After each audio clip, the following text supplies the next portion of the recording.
Ya, itu seperti apa dari sisi Ya, ada dua hal, dugaan contempt of court, tapi juga ada hal-hal yang di luar itu, yang terjadi di luar persidangan, itu aja. Oke, tapi melihat aksi kemarin jaksa sempat merekam terdakwa itu sebenarnya diperbolehkan nggak dalam persidangan? Iya, itu rekaman udah bebas sekarang kan, penggunaan elektronik kan secara bebas sekarang ini. Jadi kalau ditujukan untuk hal yang buruk ya harus ada buktinya, bukti apa yang buruk itu aja. Semua kan pembuktian. Ya itu aja. Oke, tapi kepentingannya apa sih jaksa untuk merekam terdakwa? Ya. Diperbolehkan nggak? Mungkin kan jaksa punya kepentingan yang kita tidak tahu. Kepentingan apa yang diperbolehkan dalam persidangan? Terkait dengan perkara.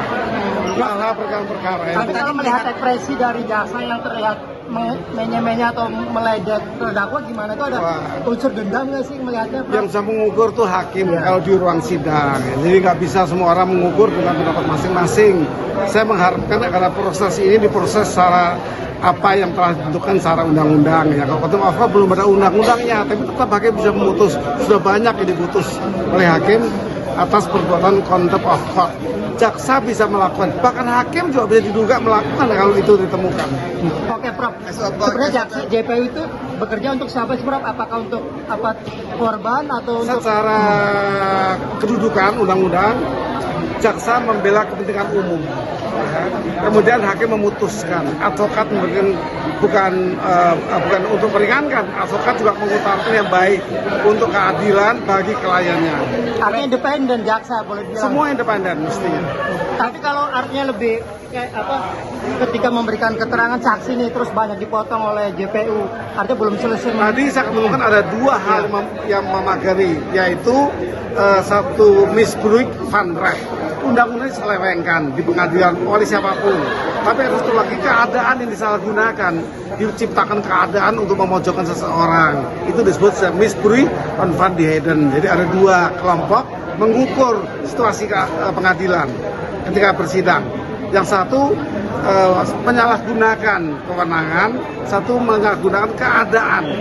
Oke, Prof, satu lagi, terdakwa kembali sempat menolak ketika dipakaikan rompi. Terus jaksa terlihat memaksa terdakwa untuk itu seperti apa? Begini, rompi dan borgol itu tidak diatur di undang-undang. Itu ada di SOP kepolisian kejaksaan untuk pengamanan dan pengawalan. Tetapi itu di luar gedung pengadilan.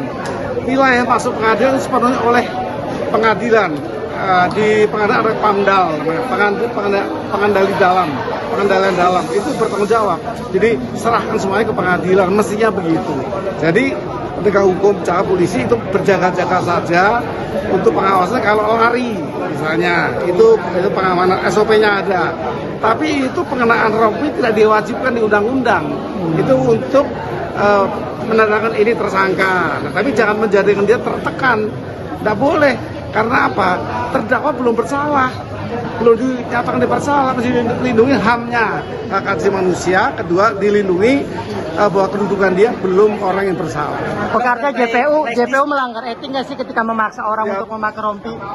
Bukan JPU sebenarnya, itu semua kan dari pengamanan ya, JPU di bidang pengamanan.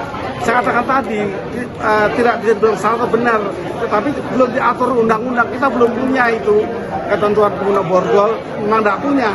Itu sepenuhnya diatur dengan SOP, standar operation prosedur, untuk pengawalan dan pengamanan, itu saja. Jadi ada orang keberatan, yang diperhatikan dari pengamanannya, bukan orangnya. Orang keberatan ya, keberatan, tambah kekuatan pengawalan untuk dia bisa tidak lari.